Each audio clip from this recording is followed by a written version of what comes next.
to that, I call the Honourable Member for Marinara.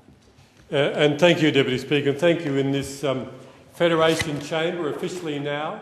What an appropriate place to speak on this year, having been designated the Australian Year of the Farmer in the Federation Chamber. Of course, since longer than before Federation, farmers across this nation were feeding our population and also contributing to many other needy countries needing food, clean and green as it is from Australia, for their needs.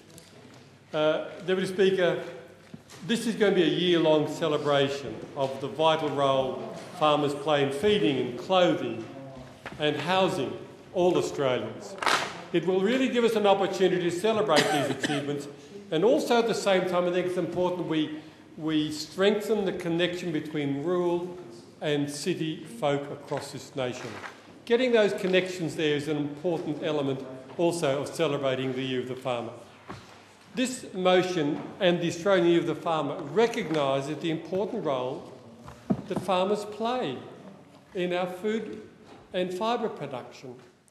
Now, when our city cousins go down to the supermarket, and many regional towns for that matter, they go to the supermarket or the local store and they buy their food. And we want them to be able to connect to the role that farmers are playing in providing that produce and getting a connection from the paddock to the plate. And it's important not only for our city cousins and those in large and regional areas, but it's also important that children at school during this celebration year of the Year of the Farmer gain an understanding of where our food comes from. It just doesn't come off the supermarket shelf. It has an origin, and it's important as we work through this year celebrating the Year of the Farmer that we're able to get that connection not only to our city cousins but also to schools across this country. Deputy Speaker, Australian agricultural products and the related industries inject more than $450 billion into our national economy. Australian farmers provide food for some 60 million people, both in Australia and around the world, each and every day. 22 million in Australia, and 98% of our food in Australia is provided by Australian farmers. And the rest of it is, of course, exported overseas. The sector provides direct employment for more than 300,000 people in our nation who live and work in regional and rural Australia. But the complete agricultural supply chain, including the affiliated food and fibre industries, provide jobs for some 1.6 million Australians. So they are a vital part of our national economy. In fact, 1 in 6 working people work in the agriculture or food or fibre industries in Australia. In fact, thanks to the growth of the agricultural sector, particularly during the global financial crisis, the former Prime Minister and members of the government might say they saved it from going into recession. But you know what it was? Whilst there are initiatives taken by the government, which I acknowledge at the time, the agricultural sector continued to grow during that very tight economic circumstance of the global financial crisis. We had 1 quarter of deficit growth. The second quarter was saved from going into a technical recession because the agricultural sector continued to grow, and it saved Australia from going into what is called a technical recession. Another thing to celebrate, the importance of our farmers and our food producers across this nation.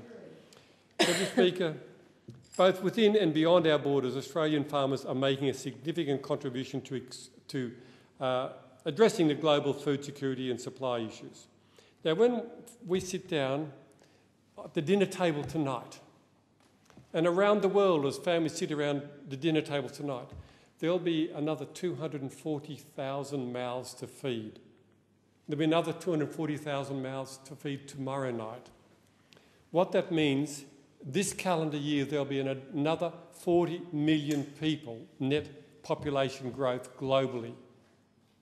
We've got to start to focus on this issue of global food security. Another 240,000 mouths in the world to be fed today.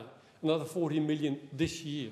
That's the net number. And these are figures that have come from the OECD and the United Nations.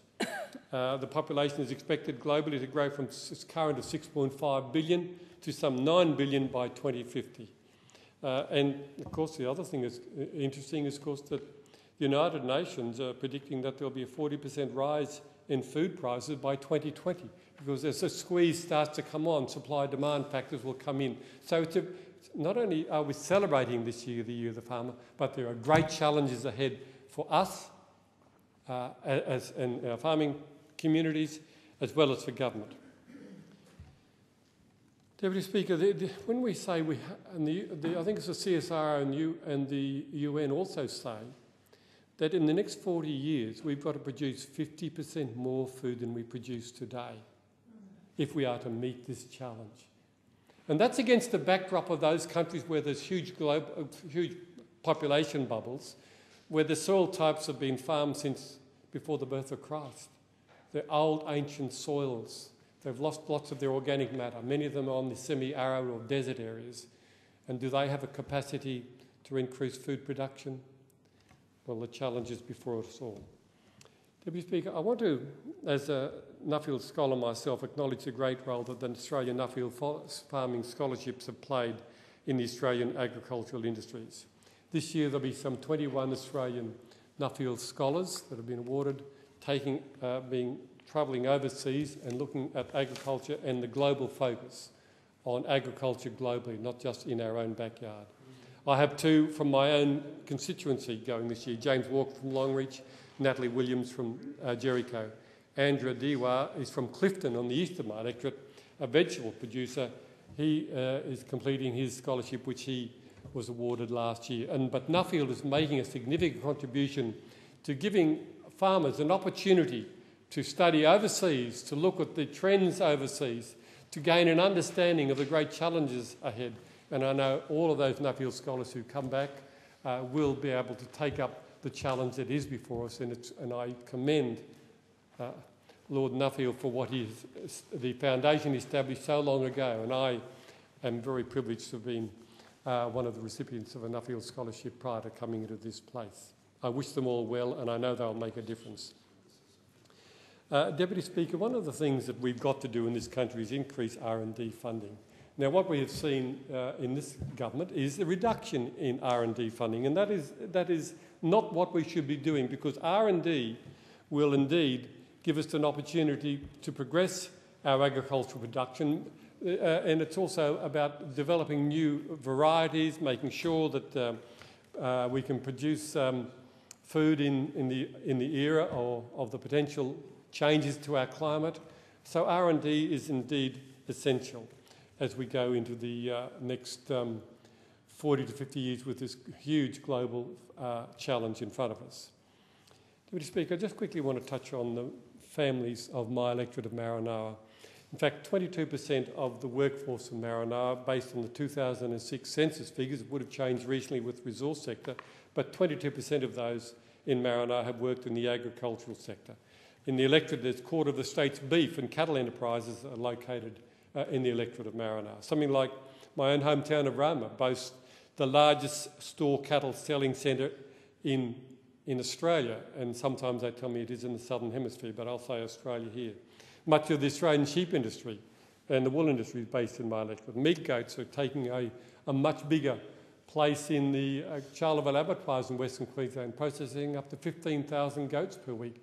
And goat meat is the largest, has the largest percentage of meat consumed of any of the meats in the world. Goat meat is the most popular in the world, and 15,000 of those are processed in the electorate of Maranoa each and every year. Cotton production across the Darling Downs and Dirranbanian border regions. We've got barley, of course, essential in beer production, as I know many of my colleagues will be interested in. We've also got sorghum, which now is also being converted into ethanol in my electorate around the Adolby. But all the feedstock that comes from that goes into intensive animal livestock feeding industries. We've got fruit and small crops in the east of the electorate, and something like 10% of Queensland's avocados are produced in the electorate. The story goes on. In fact, 95% of Queensland's apples are produced in the electorate of Maranoa. Deputy Speaker, I'd like to commend all members of this House to talk about this throughout the year. This is the Australian Year of the Farmer.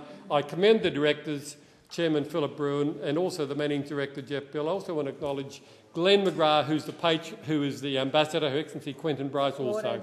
And this is a year to join together to celebrate the Australian Year of the Farmer.